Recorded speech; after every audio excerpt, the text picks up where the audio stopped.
We're continuing to follow a developing story out of Gwinnett County tonight where a 15-hour SWAT standoff with a barricaded gunman took a dramatic turn after residents say they heard an explosion at their apartment complex on Beaver Ruin Road.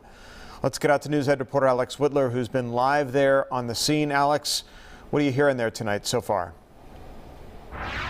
Yeah, good evening to you, Tom. You can imagine this is an intense and confusing day for neighbors who live in this area. I want to put things into perspective for you. There is an apartment complex up this way on Arc, but there's also plenty of homes going in the opposite direction, sort of perpendicular to this main street, which is Arc. So this is affecting not just the dozens of people who live inside of that apartment complex who aren't allowed in, but this is also impacting the people who live in the more residential two-story homes as well. Now, I do want to call up some video as this has been taking place throughout the entire day. We're getting pretty close to an entire 24 hours of this. But the video that we have from earlier this evening shows a long line of cars, neighbors just waiting, trying to get home after what you can imagine would be a long day at work, the grocery store, picking up kids from school even. You might even be able to see a SWAT unit or two in that video.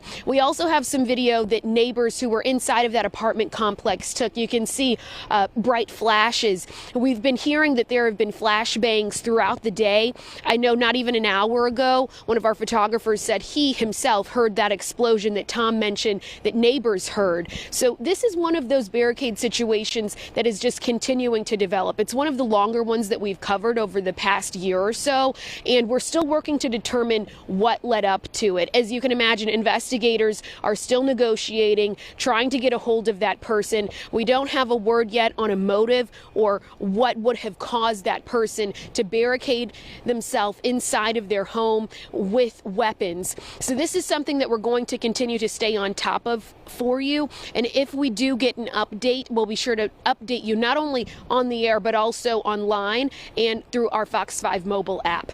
That is the latest from here. I'm reporting in Norcross. Alex Whitler for Fox 5 News. Alex, besides the danger, for the alleged person inside that apartment and for police out there, boy, what a frustrating situation for residents. I mean, have you spoken to them in terms of what they're doing, like where they're spending the night? Are they going to stay with friends, family members?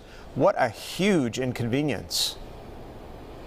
It is an incredible inconvenience, Tom, and I've seen most people sitting in their cars with the heaters turned all the way up. Oh, it seems as though they haven't quite gotten to those next steps, but I've seen people who are just now turning into the neighborhood. Who knows what they were doing throughout the course of the day, but this is still news to some people. We're reporting this as if it's old, it's been 15 hours, but there are people who are just now coming into the neighborhood wondering why they can't get home.